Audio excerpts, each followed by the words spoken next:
Nag-iikot ang Philippine National Police o PNP na mahigit sa 50,000 pulis para sa malawakang protesta sa linggo at 3 araw na transport strike. Yan ang ulat ni Ryan Lasigas. Kung ano man ang magiging resulta ng panawagan, ang Philippine National Police po ay mananatiling non-partisan political. Basta po mayroong paglabag na magagawa sa ating pong batas, ito po ay hulihin ng Philippine National Police.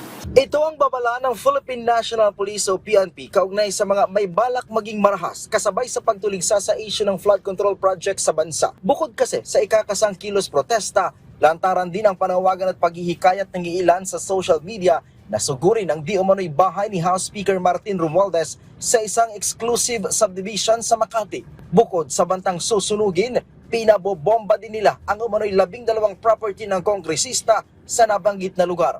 Ang PNP, sinabing iniimbestigahan na ang nasa likod ng social media post. Bagamat po nire-respeto ang freedom of expression, peaceful assembly, lalo na po kung ito ay authorized with permit. At sinasabi po natin na bagamat nire-respeto natin ang sentimiento ng ating mga kababayan at hindi naman po papayagan ng Philippine National Police na magkaroon ng violations of law. All systems go na rin ang PNP sa ikakasang malawakang kilos protesta sa September 21. Maging ang 3 araw na transport strike, mahigit 50,000 pulis daw ang ide-deploy sa mga rally. Gayon din sa regulasyon ng trapiko, mga checkpoint at iba pa. Iginiit ng PNP na hindi inaasahang mauwi sa gulo ang mga protesta pero nakahanda raw sila anuman ang mangyari. Ang pulis po ay magiging present, gagamitin po yung magiging mapagpasensya o yung maximum tolerance at papakinggan ang hinaing ng mga kababayan natin.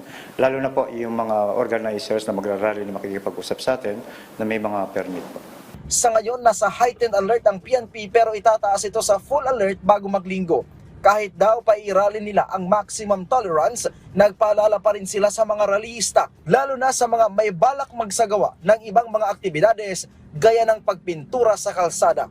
Walang namomonitor na banta ang PNP para sa September 21. Wala pa rin daw kumukuha ng permit pero ayon sa PNP, maring umabot na hanggang 10,000 individual ang makikiisa sa malawakang kilos protesta bilang pagtuligsa sa nakakalulang korupsyon kaugnay sa issue ng flood control sa bansa.